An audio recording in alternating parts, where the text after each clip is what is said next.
Hi, this is Nancy and welcome to my Caregiver Journal.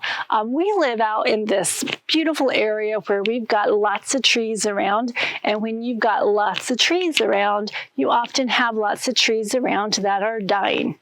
And so that was the situation that we found ourselves in this year, and my husband is great at being aware of our surroundings and keeping an eye on things and realizing that there are trees that are close to the house that need to come down. And so last December, we had a company come and they cut down about 12 trees that were smaller trees, but they were going to get bigger. And as they got bigger, they were going to become a threat to the house. So they cut them down. And normally what we do is have them take all the branches and the leaves away and leave the trunks, which we can then cut into better lengths and chop into firewood. So this had happened in December, and we had just started to pull the trunks out of the woods up to where we can work on them. And then Dan spotted a few other trees that needed to be cut down. And this time the company came immediately. And so now we had more wood to deal with. So I had asked a friend if when it came time to pull these lengths of wood up out of the woods that he would come and help, and he agreed to do that. And so Dan and Rayanne and I started working, going around and cutting these trunks into 6-foot lengths, and then he would cut them the length that he wants them, split them up into firewood, and Dan was just plugging along, doing these trees as we went along. We got to one area, and it was a larger tree cut into 6-foot lengths, and we had to pull those lengths out of the woods up to where he could work on them.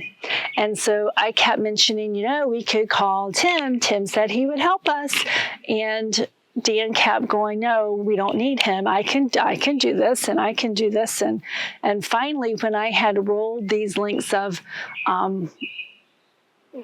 the tree trunks up out of the woods, I looked at him and I said, I really wasn't asking Tim to come to help you. I was asking Tim to come help me do my part.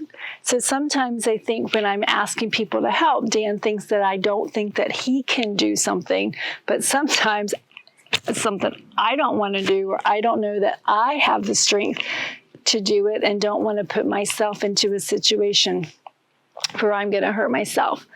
Now, one way around that would be to have had a conversation and explained to myself better and explained why I wanted to ask for help and what I thought the challenge was, so that Dan didn't think that help was for him. But we don't always tend to do that.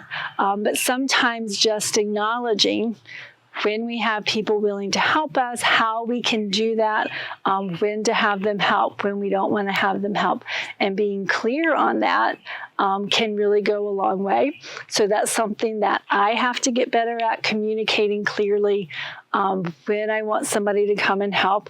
And then I also have to communicate clearly that I do acknowledge what Dan is able to accomplish.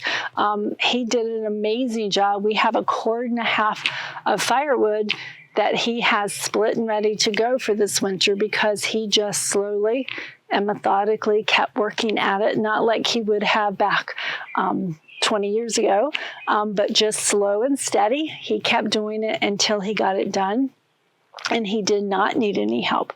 But again, sometimes just that communication of why I'm asking for help, and sometimes it's for my benefit, not necessarily for his benefit, can help us as we're going through this journey together.